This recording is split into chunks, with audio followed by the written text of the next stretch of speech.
지난주 우리는 교만과 안일함에 빠져 있는 북이스라엘의 지도자들을 향한 하나님의 아주 준엄한 심판을 보았습니다. 교만과 안일함에 빠진 그 결과 사치와 방종에 빠져 있었어요. 그리고 환난 가운데 근심하고 있는 백성들을 전혀 돌아보지도 않았습니다. 그러면서 자기들 스스로는 또 뭐라고 얘기했느냐? 우리에게 흉한 날이 멀다, 이렇게 얘기를 했죠. 기억나시죠? 이 말에 담겨져 있는 본심은 무엇입니까? 적어도 지금은 흉한 날은 아니야. 우리랑은 상관이 없어. 그러니까 우리 잘 나가고 있는 것 아니야? 이런 게 이 말 속에 담겨져 있는 이들의 본심이었습니다.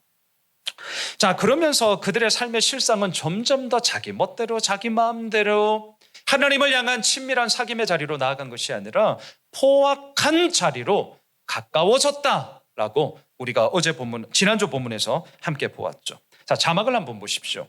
이러한 북이스라엘 백성들을 향하여서 하나님은 아주 준엄한 심판을 하셨어요. 아모스 6장 14절인데요. 만군의 하나님 여호와의 말씀이니라. 이스라엘 족속아, 내가 한 나라를 일으켜 너희를 치르니 그들이 하맛 어기에서부터 아라바 시내까지 너희를 학대하리라 하셨느니라.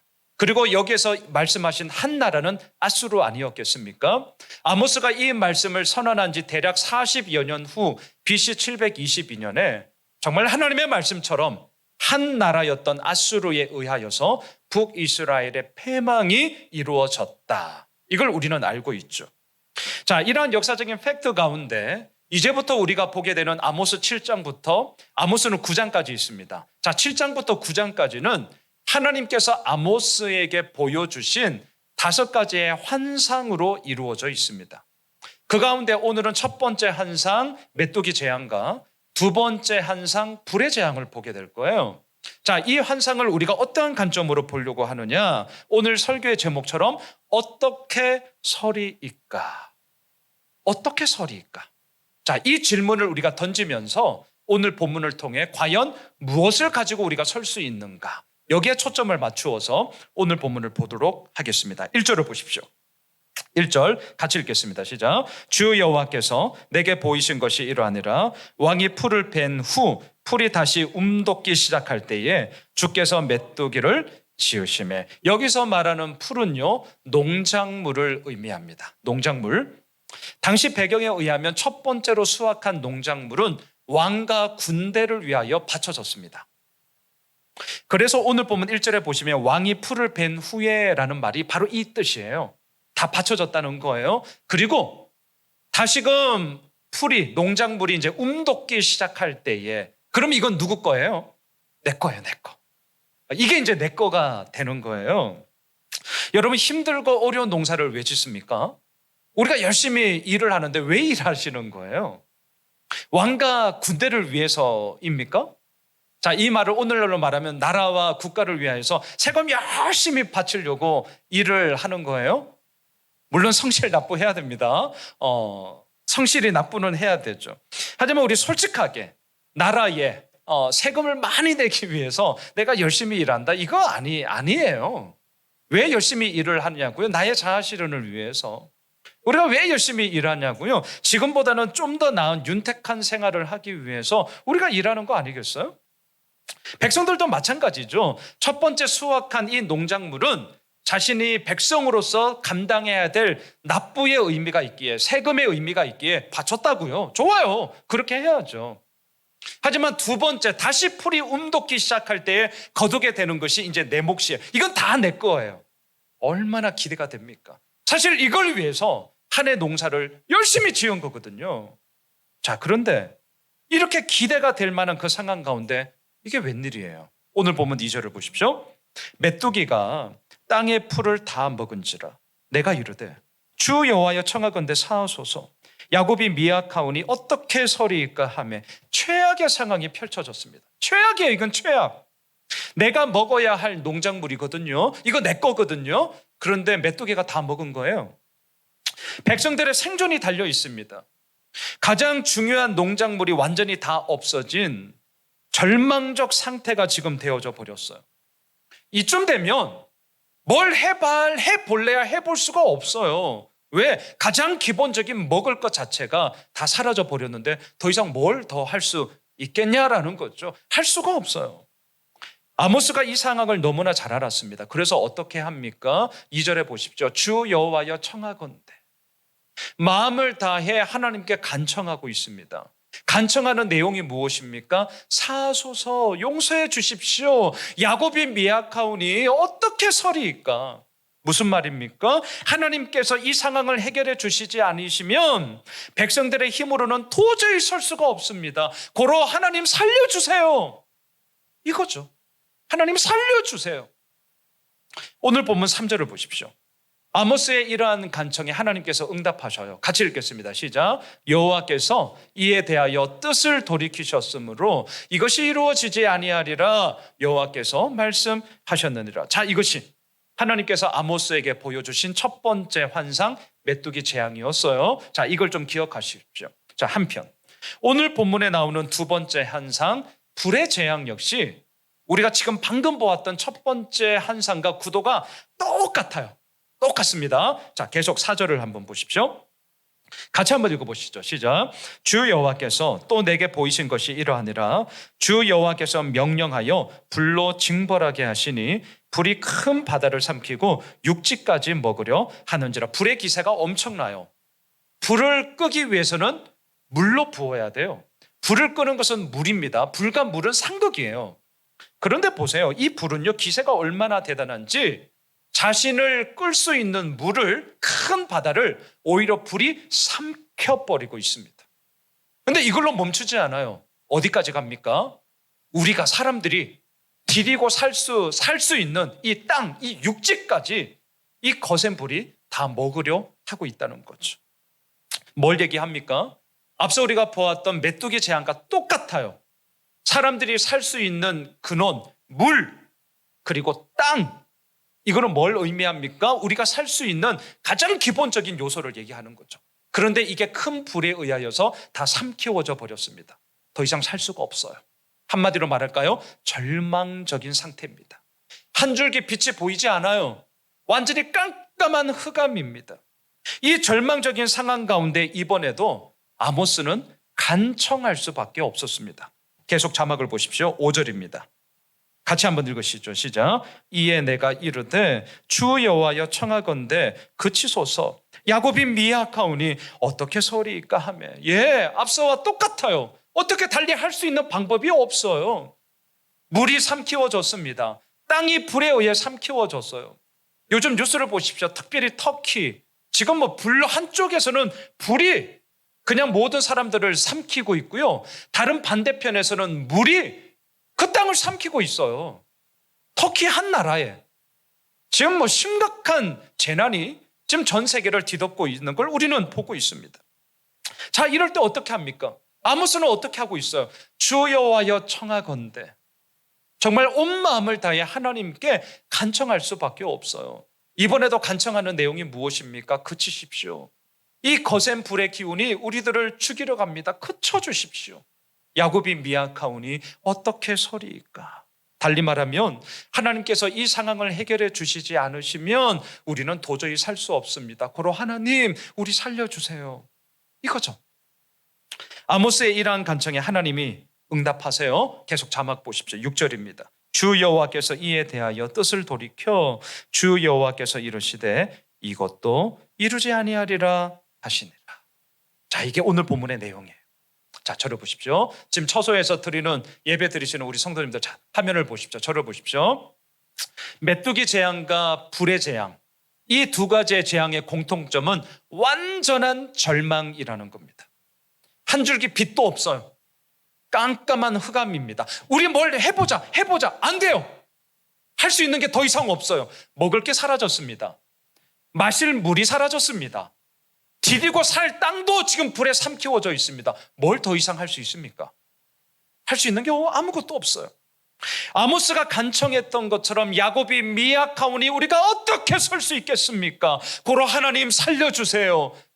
우리를 도와주세요. 하나님께 간청할 수밖에 없는 상황이었습니다. 자, 바로 이때 우리는 어떻게 해야 되냐는 거죠.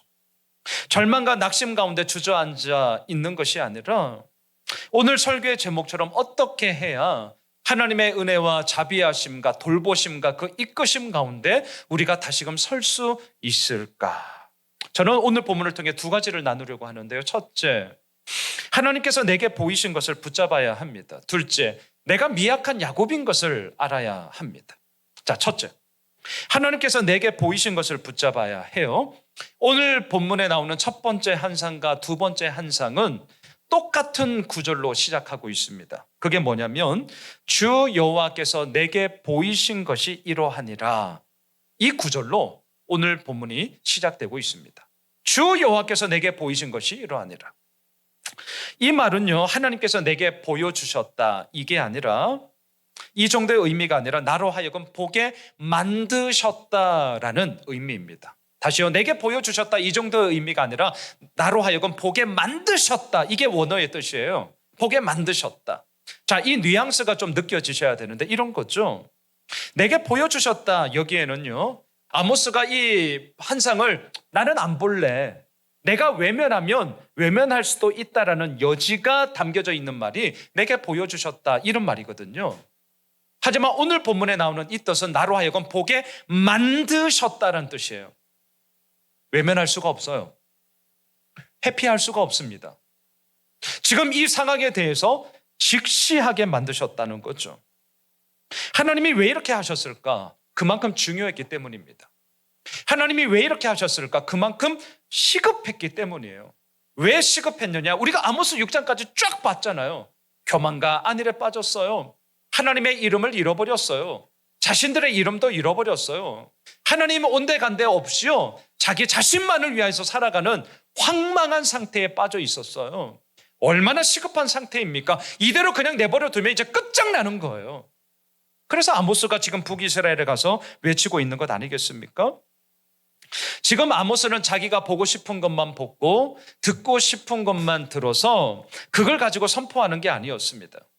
지금 아모스는 오늘 말씀처럼 하나님께서 보게 만드신 것, 회피할 수도 없고 외면할 수도 없고 직면하게 하신 그것을 있는 그대로 보았고 선언하고 있는 것이죠.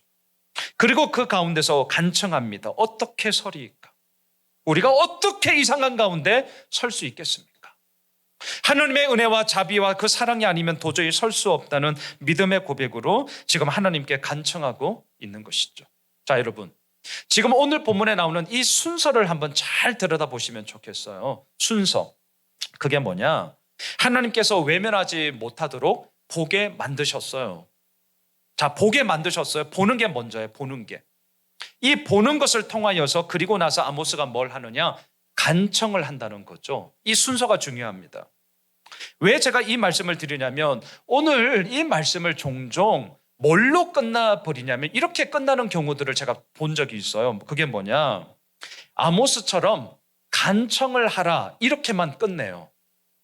자, 간청이 중요합니다. 하지만 오늘 본문에서 아모스처럼 간청을 하라고만 하고 끝내버리면 위험해질 수 있습니다. 자, 여러분, 왜 간청을 하라고 하는 거죠? 아모스가 간청했더니 어때요? 하나님께서 자신의 뜻을 돌이키셨다는 거죠. 그 간청을 들어주셨다는 거예요. 고로 너도 아모스처럼 간청하면 하나님께서 너의 간청을 들어주실 거야. 이렇게 하고 끝내버리는 경우가 있더라는 거죠. 근데 여러분, 제가 오늘 다시 한번 분명하게 말씀을 드리겠습니다. 만약 이렇게 정리하고 그냥 끝내버리면 우리의 신앙은 자칫하면 누가 떼쓰기를 더 잘하나, 떼쓰기 경연대로 변질될 위험이 상당하게 농후해집니다. 여러분, 간청이란 무엇입니까? 결과가 어떠하든지 간에 하나님께서 100% 옳으시다라는 이것을 믿고 하나님의 뜻이 이루어지기를 간절히 구하는 게 간청이죠. 우리가 알고 있는 대로. 떼쓰기는 무엇입니까? 결과가 어떠하든 이게 안 돼요. 자, 이게 안 돼요. 이게 떼쓰기예요. 결과가 어떠하든 그러면 안 돼요. 그 결과는 뭐가 되어야 돼요? 내가 구하고 있는 그게 그 결과가 되어야 돼요. 내 욕심이자 내 의지가 관철되어야만 그것이 이루어졌다라고 생각되어지는 그 모든 것들이 다 하나님이 보시기에는 나의 떼쓰기가 되는 것입니다. 여러분, 우리의 기도가 떼쓰기가 아닌 간청이 되어야 합니다.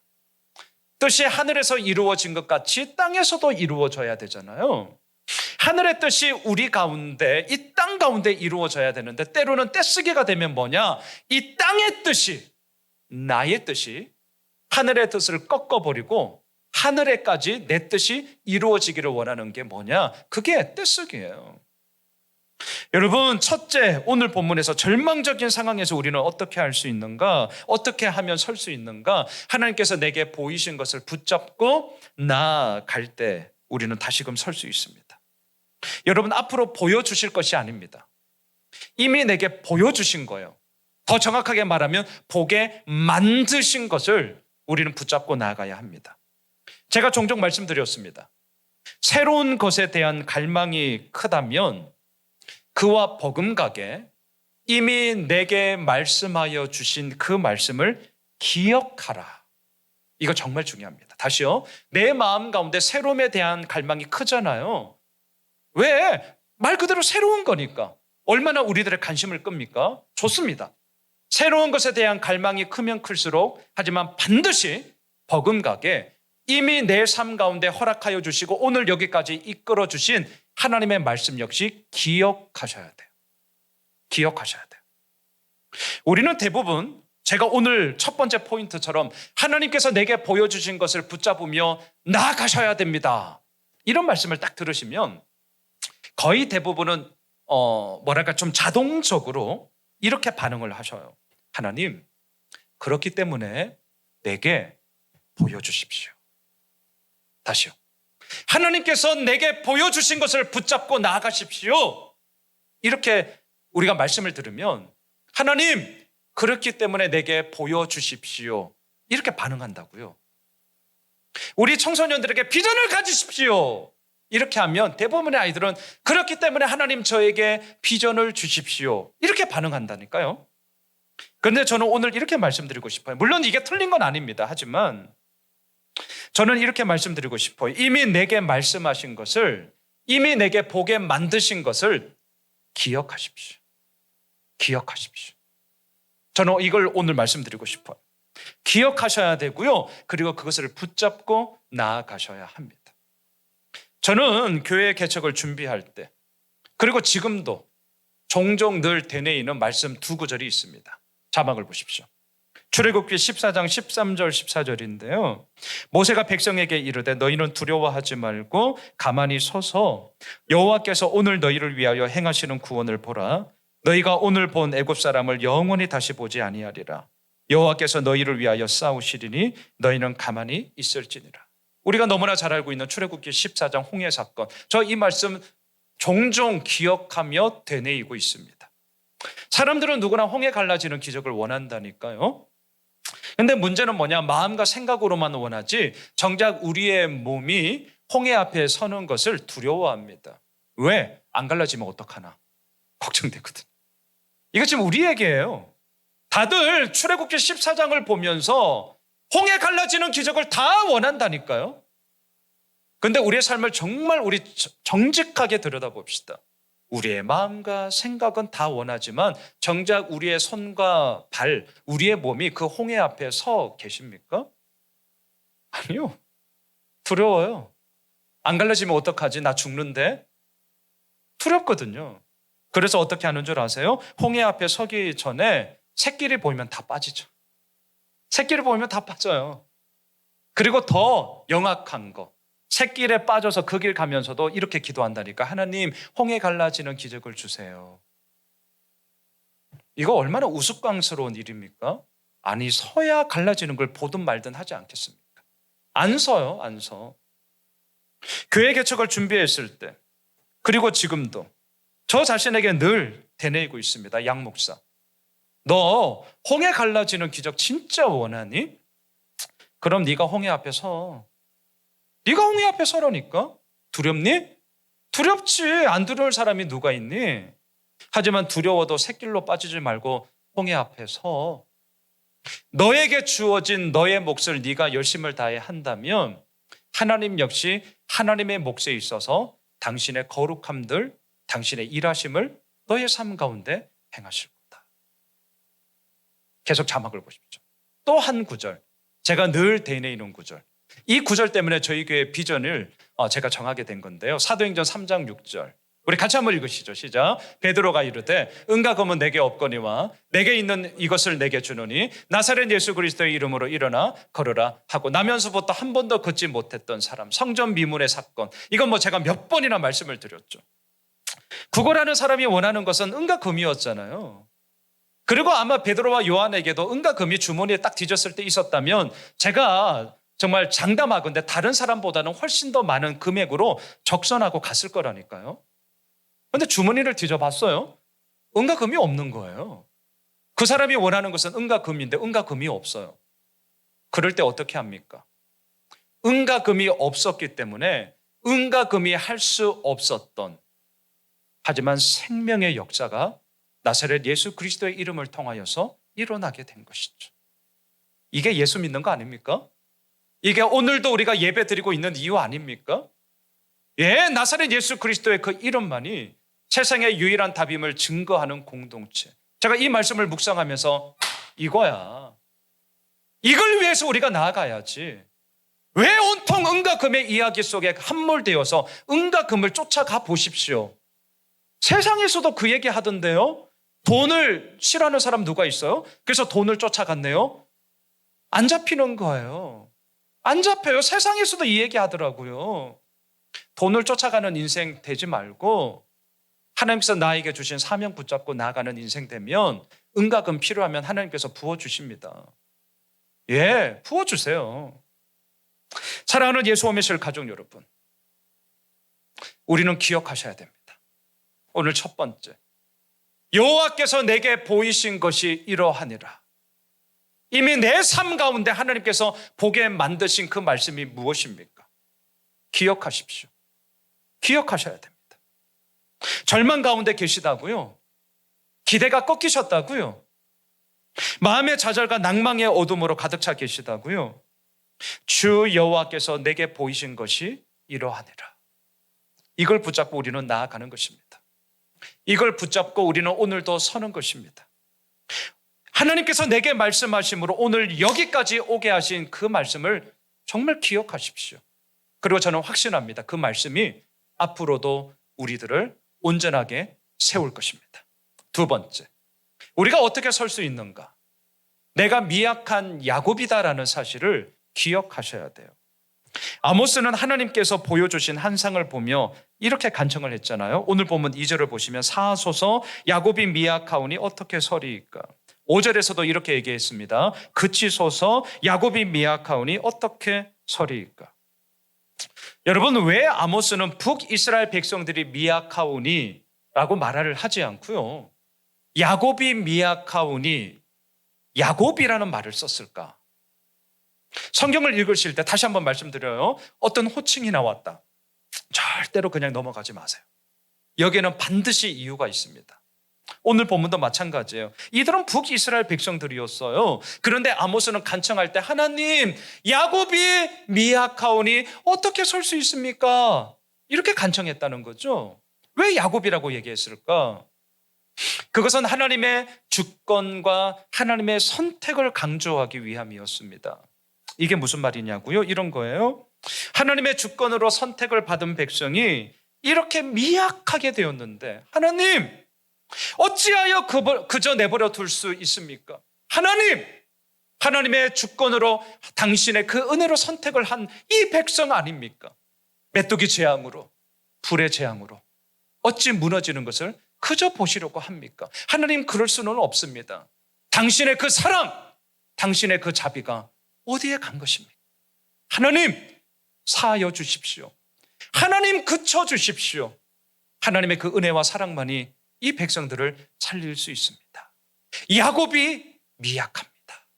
그 하나님의 주권과 그 하나님의 선택에 의지하여서 그 하나님의 돌보심을 강조하고자 지금 아모스는 구구절절 아버지 앞에 그 간절한 마음으로 주님 앞에 간구하고 있는 것이죠. 야곱, 발 뒤꿈치를 붙잡다라는 뜻이죠. 야곱은 자신의 이름 그대로 무조건 자신의 손을 붙잡아야만, 자신의 손에 잡아야만 삶의 의미를 찾았던 자였습니다. 그래서 어떻게 했어요? 형을 속였죠. 그래서 어떻게 했어요? 아버지까지 속였어요. 여러분 속이는 인생 그 결과는 뭔 줄 아십니까? 도망이었고요. 더 큰 속임을 본인이 당하는 거였습니다. 여러분 자막을 한번 보세요. 창세기 31장 41절인데요. 우리 같이 한번 읽어보실까요? 시작. 내가 외삼촌의 집에 있는 이 20년 동안 외삼촌의 두 딸을 위하여 14년, 외삼촌의 양떼를 위하여 6년을 외삼촌에게 봉사하였거니와 외삼촌께서 내 품삯을 10번이나 바꾸셨음. 이 짧은 말 한 속에 속였고 그리고 그 속인 결과 도망치고 속임을 당함이 얼마나 컸던가 이것을 우리는 볼 수 있죠. 20년 동안 너무나도 힘든 삶을 내가 살았노라 이렇게 얘기하고 있지 않겠어요? 그리고 이 힘듦과 어려움을 나중에 이집트 왕 바로 앞에 섰을 때 이렇게 해고를 합니다. 계속 자막을 보십시오.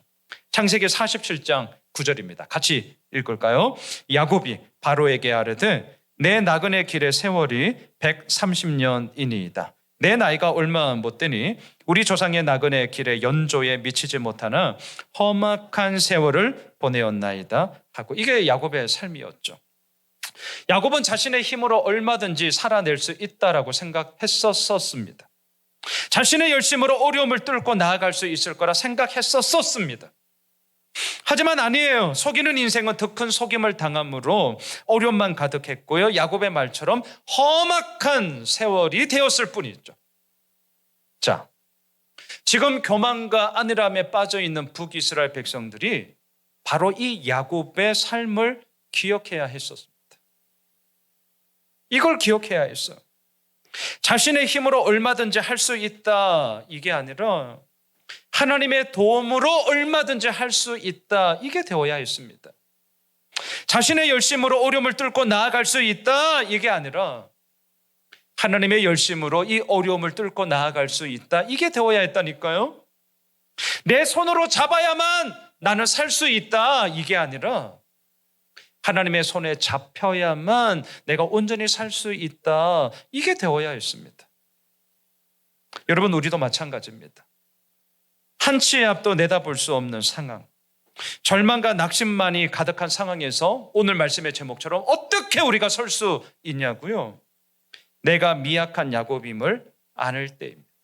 내가 미약한 야곱임을 알 때. 그리할 때 하나님은 우리들에게 이렇게 말씀하실 거예요. 자막을 보십시오. 이사야 44장 21절 22절입니다. 같이 읽읍시다. 시작. 야곱아 이스라엘아 이 일을 기억하라. 너는 내 종이니라. 내가 너를 지었으니 너는 내 종이니라. 이스라엘아 너는 나에게 잊혀지지 아니하리라. 내가 내 허물을 빽빽한 구름같이 내 죄를 안개같이 없이 하였으니 너는 내게로 돌아오라. 내가 너를 구속하였음이니라. 이 은혜가 우리들 가운데 있을 것입니다. 말씀을 정리하겠습니다. 지난 한 주간 휴가를 보내고 왔습니다. 휴대폰, 카톡 웬만하면 안 받습니다. 금요일 집에 돌아왔어요. 그리고 교회 단톡방을 오랜만에 정말 보면서 참 기분이 좋았습니다. 우리 홍장로님께서 매일 이렇게 큐티 나눔도 해주시고 또 여러 성도님들이 함께 동참해 주시고 반응해 주시고 그런 모습을 보면서 참 좋았습니다. 카톡에 올라온 글들을 이렇게 읽는 가운데 제가 오늘 주보에도 우리 성도님들이 올려주신 글을 좀 인용해서 다 실어놓았는데요. 우리 장범근 집사님께서 올려주신 글을 이렇게 보았어요. 이런 내용이었어요. 제가 이제 있는 그대로 읽겠습니다. 처음 글을 올려봅니다. 요새 회사 일이 너무 고돼서 체력적으로 정신적으로 바닥까지 떨어져 있는 상태네요. 예수님 먼저 찾고 힘 달라고 기도하기보다는 혼자 어찌저찌 해보려고 발버둥 치는 제 모습에 지치고 놀라서 오늘부터라도 주님 제게 힘 주세요 라고 기도하며 달려가려고 합니다. 다들 각자의 삶에서 항상 승리하시고 기쁨 넘치는 하루 보내시길 바랍니다. 이렇게 글을 올려주신 걸 제가 이제 뒤늦게 보았습니다. 사랑하는 예수 오미실 가족 여러분, 저는 오늘 이 설교를 마무리하면서 우리 장 집사님이 이렇게 말씀해 주신 것을 그대로 한번 인용해 보며 마치려고 합니다. 회사 일이 고될 때가 있습니다. 체력적으로 정신적으로 바닥까지 떨어질 때가 있습니다. 예수님 먼저 찾고 힘 달라고 정말 기도해야 하건만 때로는 나 혼자의 힘으로 어찌저찌 해보려고 발버둥 칠 때가 있습니다. 하지만 우리 기억합시다. 바로 그때가 하나님께서 내게 보이신 것을 붙잡고 나아갈 때다. 바로 그때가요, 오늘 여기까지 오게 하신, 이미 내게 주신 말씀을 기억하며 나아갈 때다. 그리고 바로 그때가 내가 미약한 야곱임을 알고 내 손으로 잡아야만 내가 살 수 있어, 이게 아니라 하나님의 손에 잡혀야만 내가 살 수 있구나, 이 사실을 더더욱 경험할 바로 그때라는 사실입니다. 바라기는 어떻게 서리까? 예, 세상은 늘 서 있기만을 원해요. 우리가 사람이에요. 저는 지난 한 주간 휴가 참 좋았습니다. 큐티 안 했습니다. 저 큐티 안 했어요. 그냥 다 그냥 놓고 그냥 갔습니다. 얼마나 좋았는지 몰라요. 세상은 늘 서 있기만을 원하죠. 우리 모두에게도 늘 서 있기만을 원하죠. 하지만 때로는 주저앉을 때가 있습니다. 때로는 좀 쉴 때가 있습니다. 때로는 좀 앉아 있을 때가 있습니다. 하지만 다시금 그 힘을 가지고 또한 우리가 서서 나가야 한다는 사실 또한 우리는 너무나 잘 알고 있습니다. 어떻게 서 있을 수 있냐고요? 오늘 말씀 꼭 기억해 주십시오. 새로운 것에 대한 갈망함을 오늘만큼만이라도 좀 스탑하시고 나에게 이미 허락하여 주신 말씀이 무엇인지를 천천히 돌아보면 좋겠습니다. 우리는 너무 빨라요. 정말 빨라요. 아니요, 그러지 마십시오. 그렇게 안 빠르셔도요, 우리 다 살더라고요. 느리면 어떻습니까? 좀 천천히 가면 어떻습니까? 하지만 그 시간에 멍 때리지 마시고요, 이미 나에게 말씀하신, 이미 오늘 여기까지 우리를 이끌어 주신 그 말씀을 천천히 곱씹어 보는 겁니다. 이게 묵상이에요. 날마다 우리가 묵상하잖아요. 히브리어 원어에 보면 이 묵상은 되새김질입니다. 씹고 또 씹는 거예요. 너무 새로운 것에 현혹되지 마십시오. 그 말씀이 내일도 모레도 주님 부르시는 그날까지 우리를 이끌어 가시기 때문이죠. 또한 내가 미약한 야곱임을 알고 나의 힘으로 어찌저찌 해보려고 하는 그 순간 하나님의 힘으로 내가 하는 거지, 다시 한번 자각하는 거죠. 왜 내가 미약한 야곱이니까. 바라기는 하나님 앞에, 그리고 하나님으로 인하여 오늘도, 그리고 이번 한 주간도 그 하나님의 힘으로 인해 일어서는 우리 모두가 되길 간절히 소망합니다. 그리고 그 힘으로 인하여서 아버지의 기쁨을 우리는 마음껏 찬양하게 될 것입니다. 사랑하는 우리 예수오미실 가족 여러분, 그 믿음의 여정을 우리 모두가 함께 걸어가는 저희 모두가 되시길 주님의 이름으로 축원합니다.